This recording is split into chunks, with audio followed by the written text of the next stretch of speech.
Good evening. So this afternoon I went to this school in Aboyne. I was invited to meet with the special need pupils. And after I arrived there,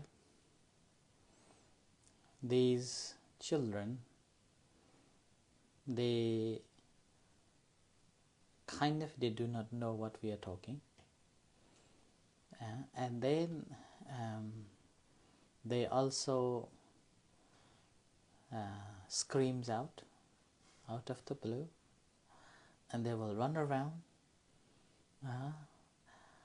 and the only thing that you can communicate with them was the visual or something to touch. And then with that, so they will laugh or scream out of a joy, and their expression of appreciation and happiness was screaming out loud. And then at first I thought to myself, how on earth I am here?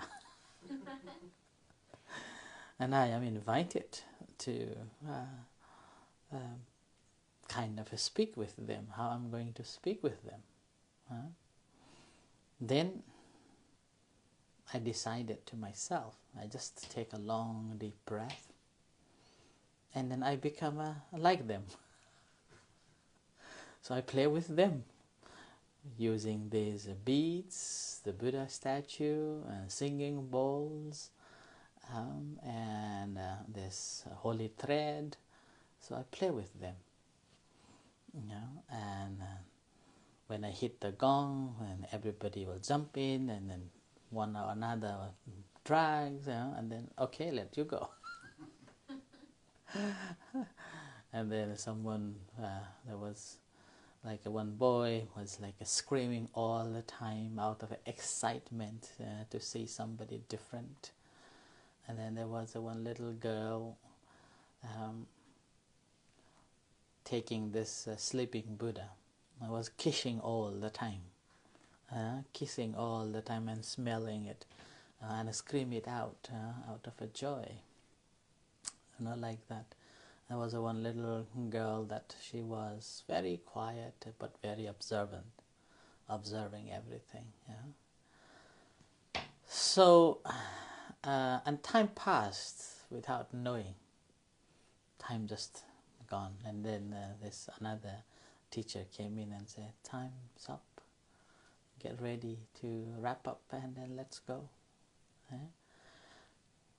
Then when I was driving along the way back to here, and I was reflecting that there are different people, different needs, and then different people, they have a different perception of the world, perception of the things, and different people will have a different knowledge and understanding, and we are in a way very fortunate.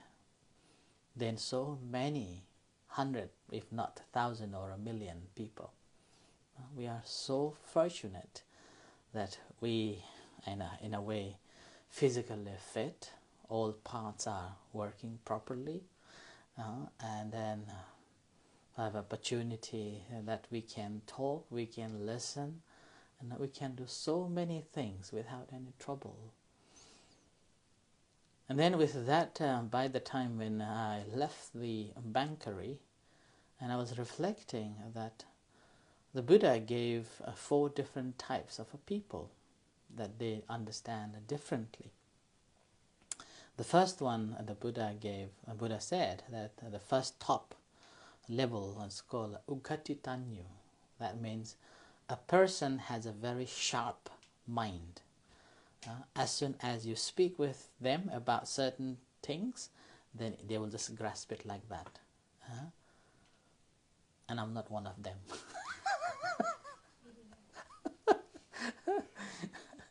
I wish one of them so that I can be a very intelligent, maybe Elon Musk. And then that is the first top one, that as soon as they hear the teachings, then straight away they understand. So that's the top. So during the time of the Buddha, there were quite a few examples of them as well. A very famous example was this Daruchiriya, one who was basically, he was traveling, according, if I remember correctly, he was traveling through the ocean, and somehow the ship wrecked, and he managed to go onto the shore, and was coming out from the jungle forest. And by the time when he came out from this forest, he lost everything, so he didn't have any clothes. So he used the bark to cover himself, and then came out to the villagers. And the villagers thought that, oh, this is a holy man. He is not attached to anything. Right? So then they respected him as a holy person, given him all sort of things. And with that again, he thought, if I accept any clothes, then they will not respect me. So I better not to have it. So he was happy to have the barks covering his genital. But later on, somehow he was told that he's not an enlightened one, although he had this the concept that he is enlightened one over a period of a time, because the people respected him so much. Then he went to see the Buddha. So someone instructed him to go to see the Buddha. And then as soon as met the Buddha, then the Buddha gave him teachings on a very short passage. When you see, just the see; when you hear, just the hear; when you know, just the know. When like that, there is no me, there is no mine. Straight away, he was enlightened. And I have read this story so many times. I'm still here. And similarly, there is another story that the Venerable Sariputta, one, I think I mentioned about this story previously as well, that this Venerable Sariputta was in search of a path to be free. And then he met with one of the monks that just ordained by the Buddha, and was wandering around. And then, having seen this monk, this Sariputta thought that, oh, this monk is so serene, and he must have attained something. So he followed him, and then asked the question that what your teacher teaches you, which teacher you belongs to, like that. Then there's Asaji, his name is Asaji, and he said in a very short passage, it's called Ye Dhamma Hetu Prabhava. That means whatever the things arises, that is, it has a cause, and then that cause the Buddha said about. Done. He became enlightened, on the first level of enlightenment, and that's how later on he went on to become a monk and became the right hand side of the Buddha, like that. So these are the top, very intelligent people, and then after hearing that, straight away they become like really into it. And nowadays probably there are too. So that's the first one. Then the second one, called Vipachitanyo, that is someone after hearing the teachings or whatever, and then after somebody explain it a little bit, then it makes sense, and that makes sense, then understands it, that okay, what does it mean by, and so that's the second level of intelligent people, and this is the level that requires just a bit of explanation, and then becomes the one who knows about it. And I think this is not to me either. I need a lot of explanation and a lot of investigation and read a lot. Only then, that makes sense, like that. Like when I was studying in Thailand, then we were like reciting and reciting, memorizing and memorizing, and always had a trouble even to remember it. And then going into the meditation retreats and reflecting on again and again, and teaching and listening the talks again and again, then that makes sense. So with that, then these teachings become kind of, now I can remember without thinking of it, like that. So that's the levels. So that's why it requires a lot of explanation for me. So that's why probably I am in the third one. So the next one is the Naya. So the third one, this third category, again, has so many different categories in it, based on their upbringing, based on their knowledge in this life, based on the environment they are living, and then also further on, if we believe in the past karmas, and then the law of karma and effects, then again it also reflects to the previous lives as well. Previous life, based on whatever we brought up in the previous lives, then that is helping to understand or to be in this path to practice or so on. So I think I am in that one, or I don't know within that how there's so many layers, whether in the top one or the last one. So this is one very tricky one as well. There are stories that we may have accumulated enough information in our past lives, and then we're reborn in this life, and somehow, in some ways, due to certain reasons or situations, we come across with these teachings. And then we practice it, and then after we practice, sometimes later, we feel like, I have so many other things to do, and then go on to do other things, and then we neglect it completely. By negligence of that one, again, we go on. It's like a fall off the track, and then the story goes on that with that, next coming existence will be miserable. So the one of the stories that very famous comes in the scripture, that this one a boy who was a millionaire, and somehow he, because of association with the other so-called partying and enjoying friends, so he lost all the property, all the wealth, and he became very poor and about to die. And then Buddha come across to see and meet with him, and then he told the Ananda, who is his attendant, that if he had, despite he has seen the Buddha, but he didn't practice and didn't come to the temple or learn the Dhamma, if he had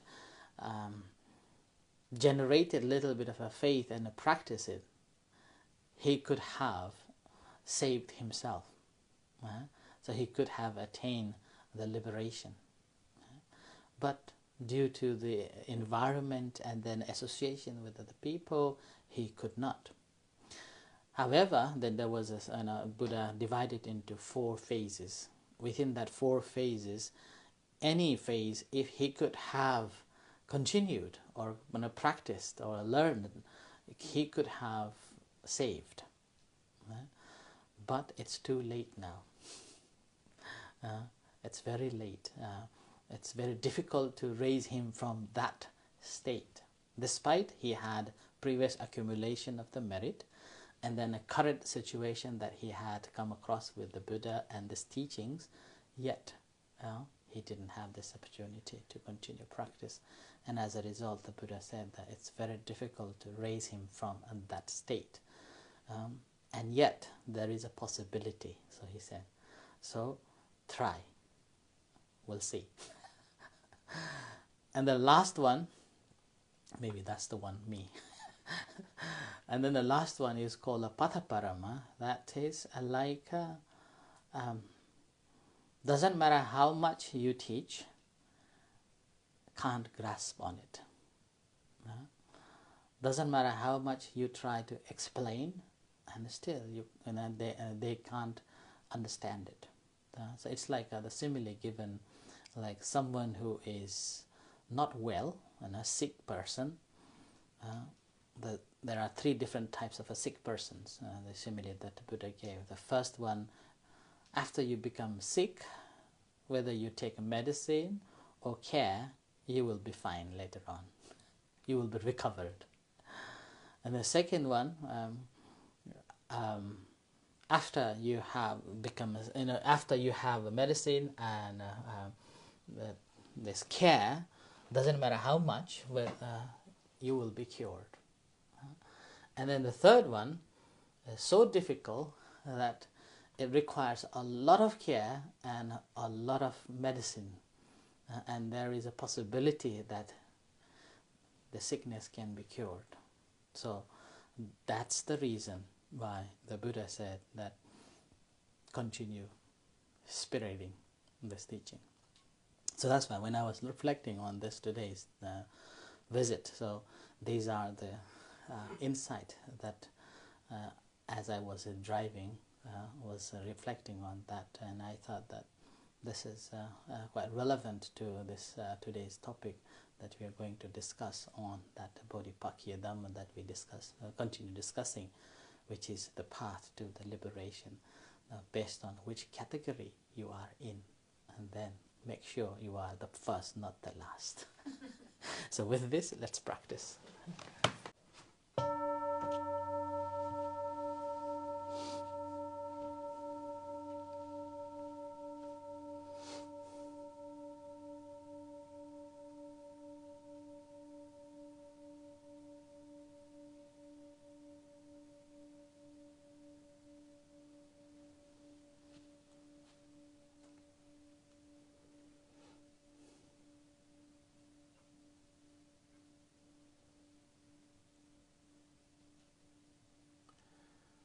So sitting comfortably,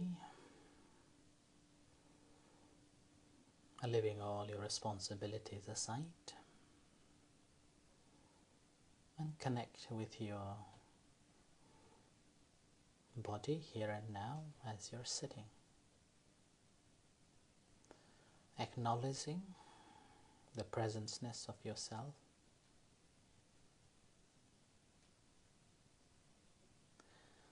and spending some time observing the entire body sitting here.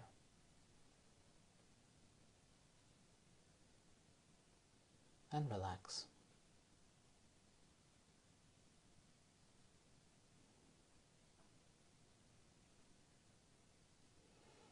And as you feel relaxed, gently bring your attention to the primary object.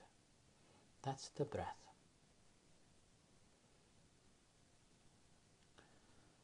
So paying attention to this breath, wherever you feel, whether in your nose or in your belly. So developing the focus attention.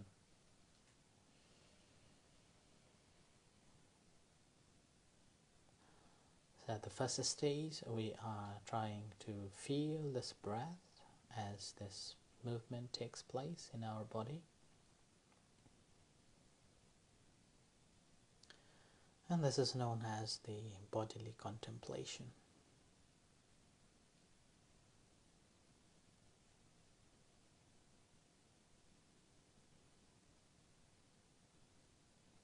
So conceptual state, we are observing this breath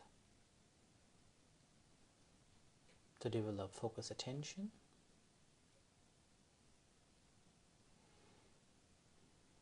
So maintaining your awareness to this breath, incoming, outgoing, rising, falling.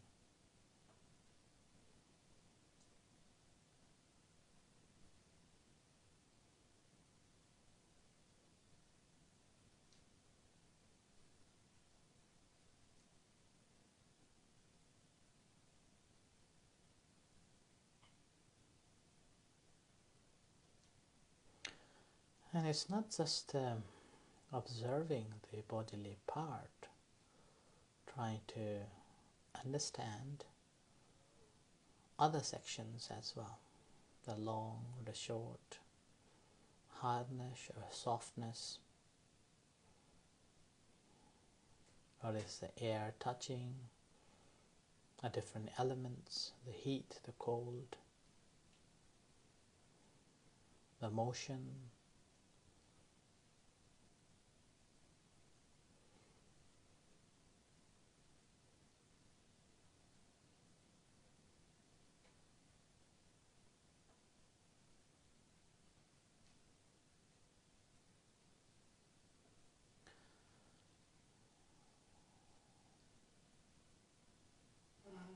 So rather than allowing this mind to think mindlessly, lost into the thoughts, we are intentionally giving this mind to think about it and observing whatever things are happening as we pay attention to this breath.